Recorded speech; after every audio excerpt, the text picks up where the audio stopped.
বুখারী শরীফের বর্ণনা লা সালাতা বা'দাল ফাজরি ক্বাবলা আন তাতলুআ আশ-শামস ওয়া বা'দাল আসরি ক্বাবলা আন তাগীবা আশ-শামস।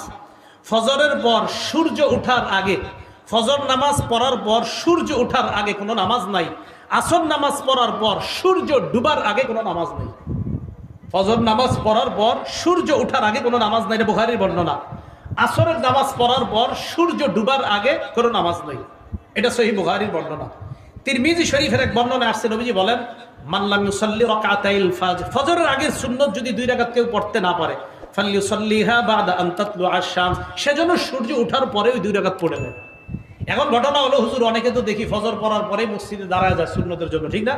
হ্যাঁ, এরকম একটা বর্ণনা তিরমিজিতে, আবু দাউদে আছে, কিন্তু এই বর্ণনাটা কেন আমরা পালন করি না বলি।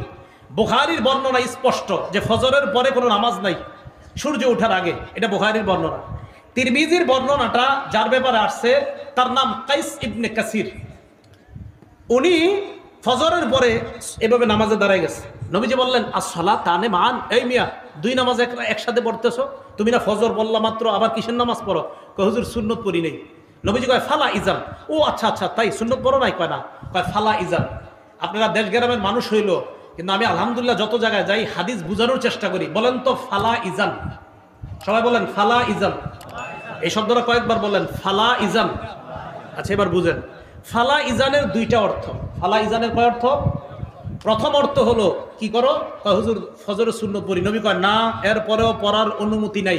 ফালা ইজানের প্রথম অর্থ না, পড়ার অনুমতি নাই। ফালা ইজানের দ্বিতীয় অর্থ হলো ও আচ্ছা আচ্ছা ঠিক আছে পড়ো, সমস্যা নাই। তাহলে ফালা ইজান শব্দটার 2 অর্থ। এক অর্থ হলো ও আচ্ছা সুন্নত পড়তেছো, কয় হ্যাঁ, আচ্ছা ঠিক আছে সমস্যা নেই।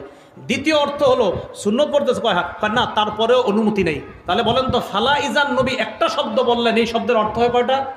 তাহলে যে 2 অর্থওয়ালা শব্দ গ্রহণ করতে গেলে 2 দল হয়ে যায়। তো এই 2 দলের ঝগড়া নিরসনের কি উপায়? উপায় হলো বুখারী শরীফের হাদিস মেনে নিলে ঝগড়া আর থাকে না।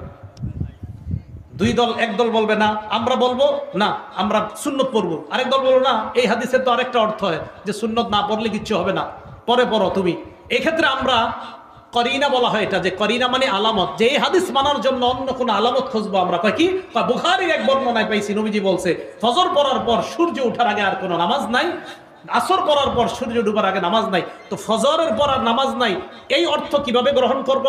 বুখারী থেকে আমরা যেহেতু আরেকটা বর্ণনা পাই, তাই এখানে এটাই নিব আমরা, হ্যাঁ ফজরের পরে সুন্নত পড়ো তুমি, এই অনুমতি তোমার নাই।